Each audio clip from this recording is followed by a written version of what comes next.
छोटा सा जी। चलें नहमदु व नुसल्ली अला रसूलिल करीम अम्मा बाद अऊज़ु बिल्लाहि मिनश शैतानिर रजीम बिस्मिल्लाहिर रहमानिर रहीम रब्बिश्रह ली सदरी व यस्सिर ली अमरी वहलुल उक़दतम मिन लिसानी यफ़क़हू क़ौली रब्बी ज़िदना इल्मा रब्बी ज़िदना इल्मा रब्बी ज़िदना इल्मा अल्लाहुम्मा फ़क्किहना फ़िद्दीन अल्लाहुम्मा फ़क्किहना फ़िद्दीन अल्लाहुम्मा फ़क्किहना फ़िद्दीन। आज हम पढ़ेंगे सूरे मुद्दस्सिर।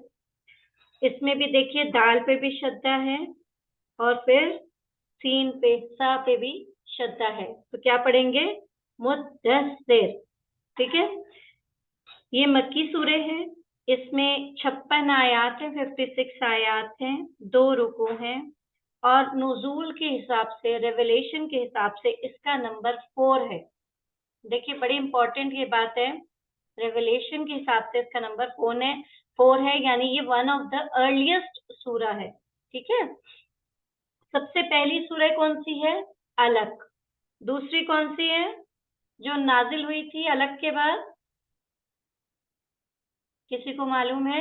यही हम पूछने वाले थे कि तीसरी मुजम्मिल है, मुजम्मिल, जी, और चौथी ये है, तो दूसरी कौन सी थी? बकरा? दूसरी सूरा कलम है। कलम है। अच्छा, ठीक है, दूसरी सूरा कलम है। और 5वें नंबर पे गेस कीजिए कौन सी है? 5th पे सब यहाँ गेस करें। बहुत इंपॉर्टेंट है। कुछ हर हिंट दीजिए। हर हर रोज हम पढ़ते हैं सूरे फातिहा, सूरे, या तो सूरह फातिहा। सूरे। सूरह हाँ, फातिहा 5th नंबर पे है। अच्छा, ठीक है, अल्हम्दुलिल्लाह। तो फर्स्ट पे हो जज़ाकल्लाह गई खैर। अलक, सेकंड पे हो गई कलम, कलम, थर्ड पे हो गई मुजम्मिल मुजम्मिल, और फोर्थ पे हो गई मुदस्सिर, मुद्दस्सिर और फिफ्थ पे हो गई सूरह फातिहा। सूरे एटलीस्ट फातिहा। 5 तो हम लोग याद रख ही सकते हैं, अगर ना भी इजी सारी है, याद। इजी है। इकरा फर्स्ट है, उसके बाद लिखना हाँ दूसरा है। हाँ, फिर नमाज के लिए, जो रात की ठीक है। नमाज के लिए कायम है, और ये भी उसी से रिलेटेड है मेरे ख्याल से। हाँ, ये भी उसी से और फिर, रिलेटेड है। हाँ, और फिर सूरह फातिहा गाइडेंस और दुआ और जी, सब चीज के पूरी लिए। सारी चीजें सूरह फातिहा में, फतहुल किताब है वो। हम्म, हम्म। चलें स्टार्ट करते हैं। या अय्युहल मुद्दस्सिर, ए ओढ़ कर लपेटने वाले, ए ओढ़ कर लपेट कर लेटने वाले। जिन लोगों ने बाद में ज्वाइन किया उनके लिए क्विक रिव्यू कर देते हैं। अभी स्टार्ट किया क्योंकि सूरह मक्की है, 56 आयात हैं, 2 रुकू हैं और नुजूल के हिसाब से इसका नंबर 4 है। पहली सूरह रेवलेशन नुजूल के हिसाब से सूरह अलक, सेकंड सूरह कलम, थर्ड सूरह मुज़म्मिल, फोर्थ सूरह मुद्दस्सिर, फिफ्थ सूरह फातिहा। ठीक है, या अय्युहल मुद्दस्सिर, ए ओढ़ कर लपेट कर लेटने वाले, कुम फअंज़िर, खड़े हो जाओ। अच्छा, ये जो है लपेटने वाले, सबसे पहले जो वही उतरी वो कौन सी थी? इक़रा बिस्मि रब्बिकल्लज़ी खलक़, ये सबसे पहली वही थी। उसके बाद जो वही आने में बहुत देर हुई और नबी सल्लल्लाहु अलैहि वसल्लम बहुत बेचैन हो गए और परेशान रहने लगे कि एक बार वही आके रुक गई। और पहली वही क्या आई थी? इक़रा, पढ़ो। उसमें कोई नबी सल्लल्लाहु अलैहि वसल्लम को ये नहीं बोला गया था कि पैगाम आगे पहुंचाना है, कि आगे क्या क्या मुश्किलात आएंगी, कुछ नहीं। बस ये था कि पढ़ो।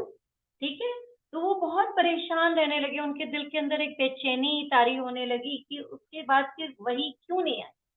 तो एक दिन अचानक आप कहीं जा रहे थे, आपने ऊपर आसमान में देखा कि वही फरिश्ता जो गारे हेरा में आया था, वही लेकर पहली बार वो जमीन और आसमान के बीच एक कुर्सी पर बैठा हुआ है, जिस जिनका उनका जो एक ह्यूज साइज था, उनको देख के नबी सल्लल्लाहु अलैहि वसल्लम के अंदर एक डर छा गया और घर जाके घर वालों से उन्होंने कहा कि मुझे कपड़ा ओढ़ा दो, मुझे कपड़ा ओढ़ा दो।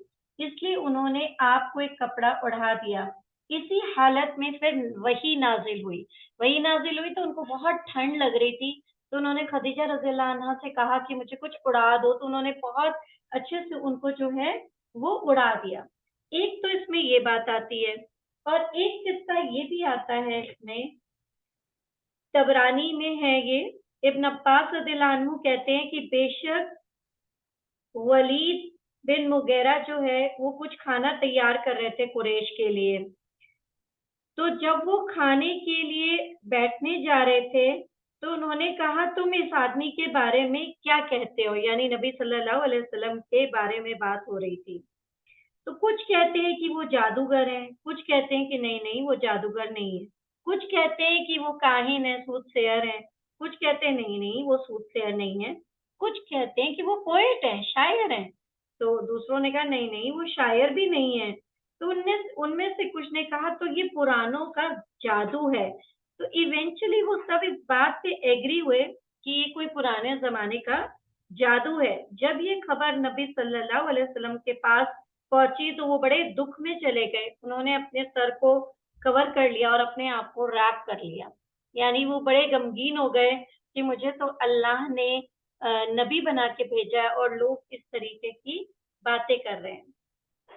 खैर पहले वाली जो बात है वो ज्यादा मुनासिब बात है, ज्यादातर हदीसों में वही है कि नबी सल्लल्लाहु अलैहि वसल्लम ने जिब्राइल अलैहिस्सलाम को देखा और देख के वो डर गए, जिससे दहशत तारी हो गई और फिर वो उन्होंने ओढ़कर वो बैठ गए। इससे ये पता चलता है कि पहली वही थी इक़रा और दूसरी वही कौन सी थी, या अय्युहल मुद्दस्सिर, ये दूसरी थी, यहाँ से लेके आई थिंक आया नंबर 5 तक। गारे हेरा में वही आने के बाद इक़रा जो पहली वही थी वो एक लंबा अरसा गुजर गया, दूसरी वही नहीं आई। तब जिब्राइल अलैहिस्सलाम दूसरी वही लेके नाजिल हुए और ये आया नंबर 1 से आया नंबर 5 तक है। आया नंबर 5 तक क्या है, कुम फअंज़िर, खड़े हो जाओ खबर करो। पहले वाले में क्या था, सिर्फ पढ़ो। अब अल्लाह ताला कह रहे हैं नहीं नहीं खड़े हो जाओ, बस आलस नहीं करना, अब कोई कोताही की जरूरत नहीं है, अब खड़े हो जाओ और दूसरों को भी खबर करो। व रब्बका फकब्बिर, अपने रब की बड़ाई बयान करो। व सियाबका, और अपने कपड़े फतहहिर, बस पाक रखो। ना सिर्फ अल्लाह की बड़ाई बयान करो, ना सिर्फ जाहिरी वो करो, अपने जिस्म को अपने कपड़ों को भी पाक रखो। व रुज्सा, और गंदगी फहजुर, बस छोड़ दो, जो जिस्म की गंदगी है, जो रूहानी गंदगी है, वो सारी गंदगी छोड़ दो। अभी हम डिटेल में इसको पढ़ते हैं इंशाल्लाह। तो ये 5 आयतें, ये इक़रा के बाद ये 5 आयतें नाज़िल हुई, ठीक है। कुम फअंज़िर, फिर खड़े हो जाओ खबर करो। इस आयात से पहले तबलीग का हुक्म नहीं आया था, इस आयात के बाद जो है यहाँ से तबलीग जो है वो शुरू हो जाती है।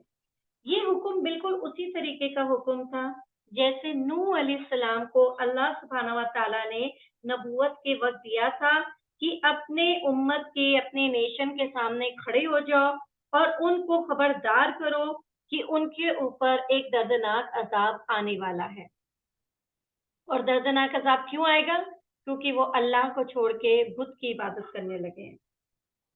इस आयत का मतलब ये है कि ओढ़ने वाले, ओढ़कर बैठने वाले खड़े हो जाओ और लोगों को जो गफलत में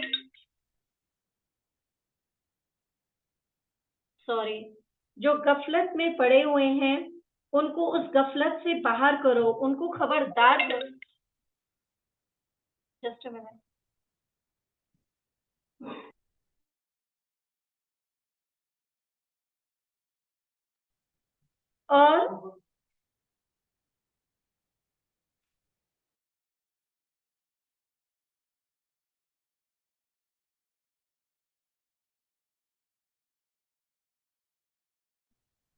और लोगों को खबरदार करो उनकी किस्मत के बारे में कि उनको इस बात को बताओ कि तुम जिस गफलत में पड़े हुए हो तो अब तुम्हारी किस्मतें बदलने वाली हैं, अब इस गफलत से तुम बाहर निकल जाओ।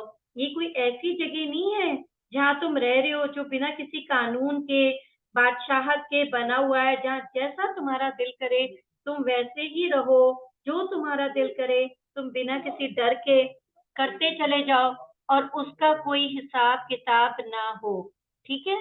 तो वहां पे अल्लाह सुब्हानहू व तआला ने नबी सल्लल्लाहु अलैहि वसल्लम से कहा कि अब इन लोगों को आपका काम है कि खबरदार कर दो। व रब्बका फकब्बिर, बस अपने रब की बड़ाई बयान करो। ये हर नबी की सबसे पहली ड्यूटी थी कि वो अपने रब की बड़ाई बयान करें, जिसके लिए उनको इस दुनिया में भेजा गया है। ये सबसे इम्पोर्टेंट ड्यूटी थी, और जाहिल लोगों को ये बताना कि अल्लाह की बड़ाई किस तरीके की है, उन लोगों के सामने पब्लिकली प्रोक्लेम करना अल्लाहू अकबर का, कि पूरी कायनात जो है वो अल्लाह के सिवा किसी की नहीं है। अल्लाह उस कायनात का, उस पूरे यूनिवर्स का, सिस्टम का मालिक है, बादशाह है। यही वो रीजन है कि आप देखिए कि इस्लाम में सबसे इम्पोर्टेंट जो वर्ड है वो क्या है? अल्लाहू अकबर। जब अजान शुरू होती है तो अल्लाहू अकबर से शुरू होती है। जब नमाज के लिए आप खड़े होते हैं, नियत बांधते हैं, तो तकबीरातुल एहराम किसको कहते हैं? तकबीरातुल एहराम अल्लाहू अकबर, कि अब आप नमाज के लिए खड़े हो रहे हैं। जितने भी इम्पोर्टेंट काम होते हैं जब वो आप करना शुरू करते हैं तो आप अल्लाहू अकबर पढ़ते हैं, अल्लाह की बड़ाई बयान करते हैं। आप जब सीढ़ियों से ऊपर चढ़ते हैं तो अल्लाहू अकबर पढ़ते हैं। जब आप हज करना शुरू करते हैं, कोई भी काम आपका कंप्लीट होता है, आप क्या करते हैं? अल्लाहू अकबर को रिपीट करते चले जाते हैं। इंसान जब नमाज में जाता है तो खड़े होते हुए अल्लाहू अकबर, रुकू में जाते हुए अल्लाहू अकबर, सजदे में अल्लाहू अकबर, हर जगह अल्लाहू अकबर, अल्लाहू अकबर, अल्लाहू अकबर। इतनी ज्यादा अल्लाहू अकबर की इम्पोर्टेंस है। ये एक बिल्कुल ही मुख्तलिफ और बहुत ही इम्पोर्टेंट वर्ड है, जुमला है, एक कह लीजिए कि मुस्लिम्स का एम्बलम है ये, कि हर मुसलमान को अल्लाहू अकबर बोलना, उसको अपने दिल में उतारना बहुत जरूरी है। जो भी नबी आए उन्होंने अपनी उम्मा को यही बताया, अल्लाहू अकबर, कि एक अल्लाह है और एक अल्लाह की तुम इबादत करो। अल्लाह की उन्होंने बढ़ाई जो है हर वक्त बयान की। ये एक बहुत ही इम्पोर्टेंट पॉइंट है जिसको हर इंसान को समझना है, कि जैसे हम किसी भी आयत के नुज़ूल के हिसाब में उसका जो बैकग्राउंड है वो समझने की कोशिश करते हैं, तो नबी सल्लल्लाहु अलैहि वसल्लम, जिनको जब हुक्म दिया गया कि खड़े हो जाओ, तुम पे अब बहुत भारी एक मिशन आने वाला है, नबूवत तुम्हारे ऊपर डाल दी गई है, अब तुम्हारे ऊपर जिम्मेदारियां आने वाली हैं। और ये ऑब्वियस है कि ये जो सिटी है, ये जो सोसाइटी है जिसमें ये हुक्म आया, ये जो सोसाइटी, ये कोई आसान सोसाइटी नहीं है। मक्का में कोई आसान लोग नहीं रहते थे। वहां पे शिर्क जो है वो घर किया हुआ था, वहां पे वो लोग बुतों की इबादत किया करते थे। ना सिर्फ लोग जो है वो पॉलिथिस्ट थे, मुशरिक थे, वो एक कॉमन अरब थे, जिसमें मक्का में जब हाजी लोग आते थे, वहां पे पिलग्रिमेज होता था, तो पॉलिथिस्टिक अरब क्या करते थे कि अपने आप को सबसे ज्यादा बड़ा समझते थे, और जो लोग हज और उम्रा हज के लिए आते थे तो उनकी देखभाल करते थे, उनकी सारी चीजों का इंतजाम करते थे, और कहते थे कि हम तो अल्लाह पे यकीन करते हैं, और जबकि पूरी तरीके से शिर्क में मुब्तला थे, बुतों की इबादत करते थे, लात मनात उज्जा और भी बहुत सारे बुत। ठीक है, ये वो जगह थी जहां पे ये बोलना, ये प्रोक्लेम करना, इस बात को खुले आम बोलना, अल्लाह अकबर और ला इलाहा इल्लल्लाह, कि अल्लाह के सिवा कोई इबादत के लायक नहीं है, खड़े हो जाना, ये कोई आसान काम नहीं था। वहां पे बहुत ही भयानक जो है और बहुत ही डराने वाले सरकमस्टांसेस थे, कि एक शख्स ऐसी सोसाइटी में उठ के खड़ा हो जाए और अपनी बात बोले। लेकिन नबी सल्लल्लाहु अलैहि वसल्लम इस कलिमा की वजह से, अल्लाह अकबर, कि अल्लाह सबसे ज्यादा बुलंद है, सबसे ज्यादा ताकतवर है, अल्लाह का खौफ उन्होंने अपने दिल में इस तरीके से डाल लिया था कि उनके लिए इस मिशन में खड़े होना आसान हो गया था। वरना पूरी दुनिया जब एक तरफ हो और एक शख्स एक तरफ हो, तो उसके लिए कोई भी काम करना इतना आसान काम नहीं है, बहुत ही मुश्किल काम है। जब तक कि इंसान अपने दिल में अंदर तक अल्लाह की मोहब्बत को, अल्लाह के डर को डाल नहीं लेगा वो अल्लाह के राह में जंग के लिए निकल ही नहीं सकता, या अल्लाह की राह में कोई काम कर ही नहीं सकता। इतना आसान नहीं है। हम तो छोटी छोटी बात जब लोगों को बताते हैं तो लोग छोटी छोटी बातें कबूल नहीं करते।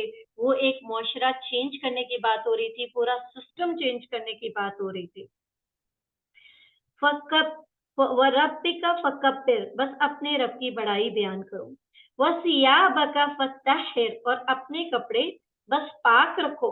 ये देखिए, ये कितना इम्पोर्टेंट है कि अपने जो कपड़े हैं वो भी पाक रखो।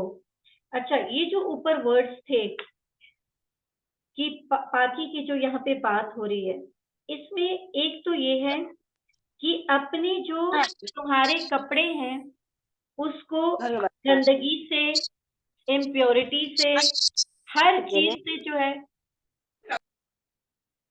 हर चीज से जो है उसको साफ रखो। और अपनी जो तुम्हारी रूह है, अपनी रूह को भी, अपनी स्पिरिट को भी, उसको भी उसके साथ पाक रखो। यानी हमारा जो जिस्म है और हमारी जो रूह है वो आपस में इंटरलिंक्ड है और इंटरडिपेंडेंट है, एक दूसरे के साथ है। ये नहीं है कि जिस्म अलग है और रूह अलग है। यानी एक इंसान कहता है नहीं, मैं अंदर से मैं बड़ी पाक साफ हूँ, मेरा दिल बड़ा साफ है, लेकिन ऊपर से गंदा रहता है, सफाई का ध्यान नहीं रखता, वुजू सही से नहीं करता है, कहीं जिस्म में मिट्टी लगी है तो लगी है, उसका ख्याल नहीं करता। तो ऐसा नहीं हो सकता। ये आपस में इंटरलिंक्ड है। जो एक साफ रूह होती है, प्योर रूह होती है, वो कभी भी गंदे जिस्म के साथ नहीं रह सकती, गंदे कपड़ों के साथ नहीं रह सकती। ये दोनों एक दूसरे को कॉम्प्लीमेंट करते हैं। ठीक है। तो नबी सल्लल्लाहु अलैहि वसल्लम जिस सोसाइटी में पैगाम लेके खड़े हो रहे थे, वहां पे एक तो बुराइयां बहुत ज्यादा थी और इमोरालिटी भी बहुत ज्यादा थी। लोग शराब पीते थे, जिना थी, गुलाम, औरतों को गुलाम बना के रखा जाता था, बहुत सारी चीजें थी, बेटियों को जिंदा दफना दिया जाता था, बहुत सारे बुरे काम होते थे। उस माशरे में पूरा माशरा चेंज करने की बात हो रही थी। और ये सिर्फ इतनी ही नहीं थी, उनके पास तो बेसिक बेसिक जो चीजें हैं ना, सफाई की बेसिक छोटी छोटी चीजें भी उनके अंदर बिल्कुल भी नहीं थी। ना ही पाकी का कोई कॉन्सेप्ट था, ना सफाई का कॉन्सेप्ट था। इसमें नबी सल्लल्लाहु अलैहि वसल्लम को हुक्म दिया जा रहा है कि लोगों को बताओ कि सफाई कितनी ज्यादा जरूरी है किसी की जिंदगी में। और उनको बताया गया कि ऐसी साफ सोसाइटी जिसमें लोग दिल से भी पाक हो, जिस्म से भी पाक हो, उनके कपड़े भी पाक हो, ऐसी सोसाइटी को आपको खड़ा करना है। आपको इंस्ट्रक्शन देना है लोगों को कि आपको जिस्म और अपने कपड़े दोनों के दोनों साफ रखने हैं, जिससे एक सिविलाइज, एक पढ़े लिखे, एक अच्छी स्थिति का, एक अच्छे माशरे का आप नमूना बन सकें। अच्छा, ये सिर्फ जाहिलियत के अरबों के दौर में ही ऐसा नहीं था। आज भी बहुत सारे लोगों को तहारत का कॉन्सेप्ट नहीं है। वेस्ट में बहुत सारे लोग पानी को छूना तक पसंद नहीं करते, बस पॉटी गए, टिश्यू से साफ किया, हो गया क्लीन, खत्म। आप यूरोप जाएंगे, आपको अक्सर बाथरूम में पानी नहीं मिलेगा, वहां बस टिश्यू ही टिश्यू मिलेंगे। और इतने नीट एंड क्लीन बाथरूम आपको मिलेंगे, आपको लगेगा इतने साफ रहते कैसे हैं, क्योंकि पानी की तो एक बूंद गिरती नहीं। आते हैं, करते हैं, टिश्यू से साफ किया, बस हो गया सफाई। ये उनका तहारत का कॉन्सेप्ट है। ठीक है। आज भी बहुत सारे मुस्लिम लोगों को तहारत का एक्चुअल मीनिंग नहीं पता कि तहारत का एक्चुअल मीनिंग क्या है। और इसके बरस हर हदीस और हर फिक्र की किताब शुरू ही किससे होती है? इंस्ट्रक्शंस कौन सी सबसे पहले आती हैं? तहारत की। सबसे पहले पाकी का हुक्म आता है कि जिस्मानी और रूहानी दोनों पाकी की जहाँ पे बात होती है, फर्क बताया जाता है कि पाकी क्या है और नापाकी क्या है, और किस किस तरीके के मेथड्स जो हैं आप इस्तेमाल कर सकते हैं अपने आप को पाक करने के लिए। दूसरा मीनिंग इस लफ्ज का ये हो सकता है कि अपने कपड़ों को साफ सुथरा रखो।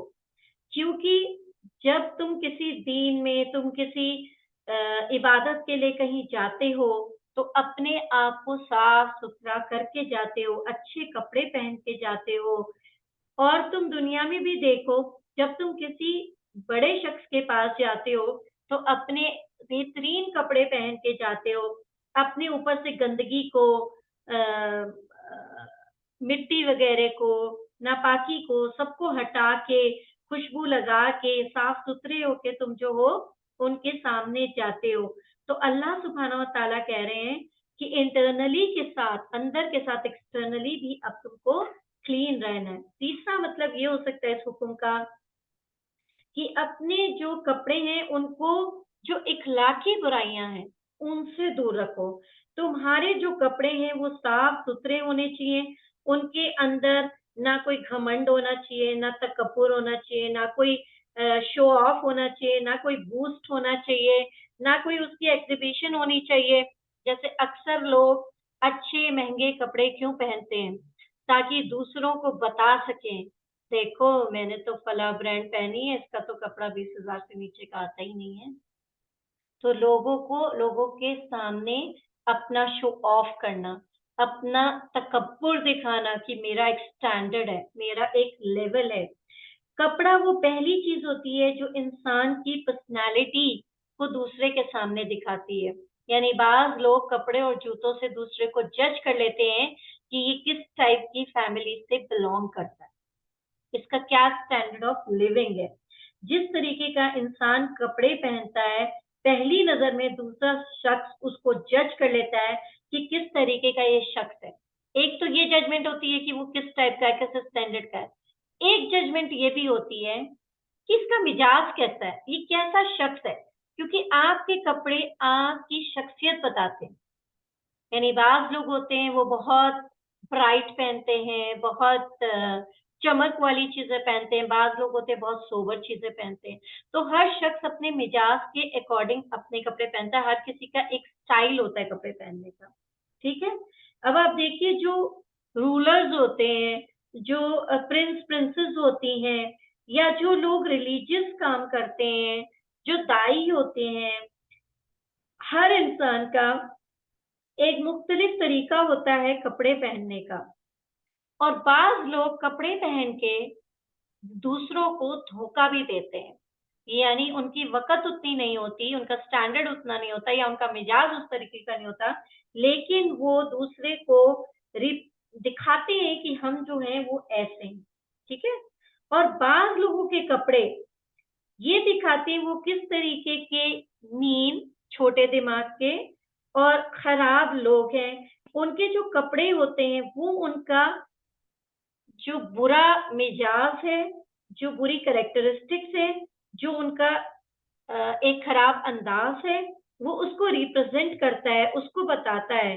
तो जो शख्स किसी को अल्लाह की तरफ बुला रहा है तो वो तो दूसरों से मुख्तलिफ होगा ना, इसलिए उसकी जो ड्रेस है, उसकी जो आउटफिट्स है, वो भी दूसरों से मुख्तलिफ होगी।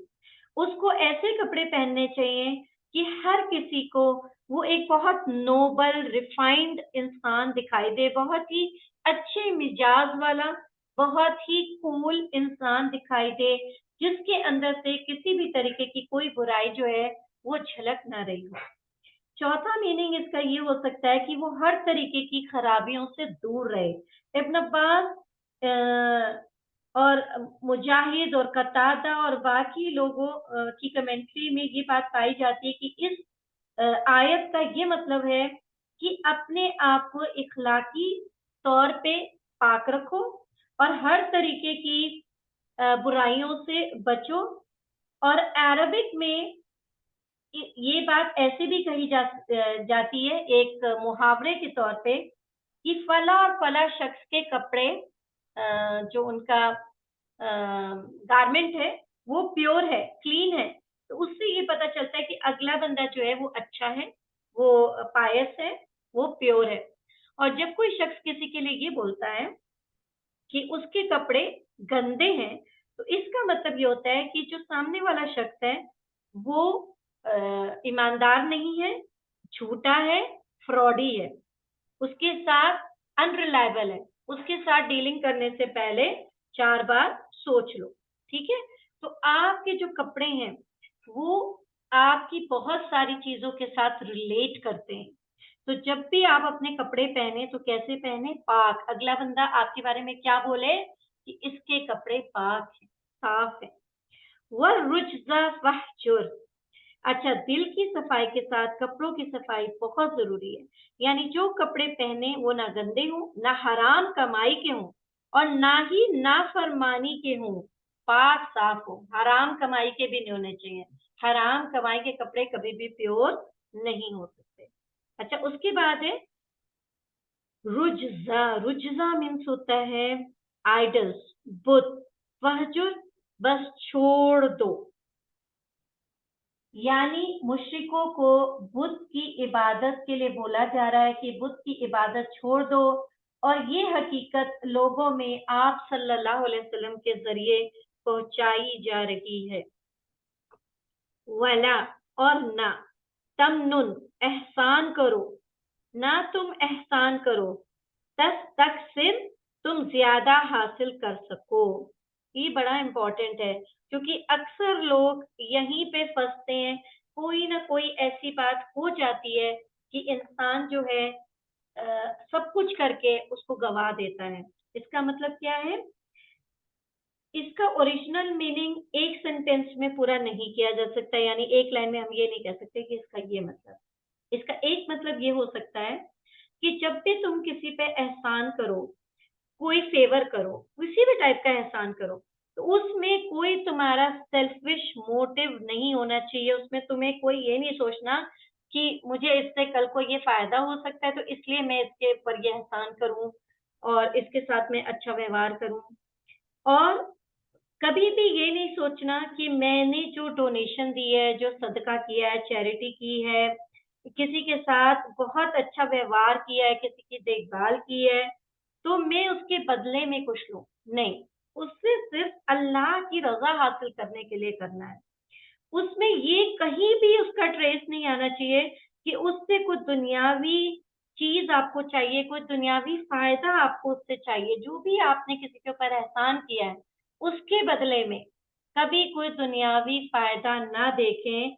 यानी दूसरे पे जब कुछ भी अच्छा करें अल्लाह की वजह से, यानी अल्लाह को सोच के कि मैं अल्लाह की वजह से कर रही हूँ, तो उसमें फिर कोई और फायदा ना देखें, क्योंकि जो फायदा देना होगा वो अल्लाह सुब्हानहू व तआला देंगे। दूसरा मतलब ये हो सकता है कि नबी सल्लल्लाहु अलैहि वसल्लम का मिशन तो ये था कि अल्लाह के बारे में सबको बताना, लेकिन ये अपने आप में एक बहुत बड़ा फेवर है। तो जब कोई इंसान किसी पे फेवर करता है, उसको हिदायत की तरफ ले जाता है, तो वो बार बार लोगों को ये नहीं जताता कि इस इसके साथ मैंने ऐसे किया इसलिए ये आज ऐसा है, या उससे वो कोई बाद में पर्सनल बेनिफिट नहीं चाहता कि आज मेरी वजह से ये बन गया है, तो अब इसको मेरा ये काम करना चाहिए, क्योंकि आज ये अगर इस पोस्ट पे है तो ये मेरी वजह से है। आज अगर ये दाइया बन गई है तो इनको अलिफ बा ता तो मैंने ही सिखाया था। तो ये चीज जहन में नहीं रखनी चाहिए, क्योंकि ये आपने अल्लाह के लिए किया। तीसरा मतलब ये हो सकता है कि चाहे आप कितना भी अच्छा काम कर रहे हो, कितनी भी किसी पे एहसान कर रहे हो, लेकिन कभी भी उसको बूस्ट नहीं करना चाहिए, उसकी बड़ाई नहीं करनी चाहिए, दूसरों के सामने जताना नहीं चाहिए कि आपने फला के साथ ये काम किया है। यानी नबी सल्लल्लाहु अलैहि वसल्लम ने जितनी भी अपनी ड्यूटीज परफॉर्म की, जितना भी काम किया, अपनी जिंदगी को रिस्क पे लगा के किया, लेकिन उसके बदले में फेवर किसी से नहीं मांगा। कोई फेवर नहीं था। क्या फेवर था? अल्लाह ने उन्हें हुक्म दिया था, वो अल्लाह का हुक्म पूरा कर रहे थे। तो जब आप किसी पे एहसान करें, तो कभी भी ये ना सोचें कि कल को मुझे जरूरत पड़ेगी तो मैं भी इससे फिर बोलूंगा, या आज ये इस ओहदे पे है तो आज मैं इससे फायदा उठा लूं। नहीं, वो जो सब आपने किया वो सब जाया हो जाएगा। हाँ, जिसके ऊपर एहसान आपने किया है वो खुद आपके लिए कुछ करता है, अपनी मर्जी से करता है, तो वो अलग बात है। क्योंकि सूरह रहमान में क्या है? क्या आयत है सूरह रहमान की? कोई बताएगा? कोई बताना चाहेगा सूरह रहमान की क्या हाँ, है? उसको जी। उसमें उसका तर्जुमा कर रहे हैं, अभी वो वर्ड्स याद नहीं आ रहा कि एक तो ये है, रुक जाइए, पढ़ना पड़ेगा। कुरान खलक़ल इंसान अल्लमहु।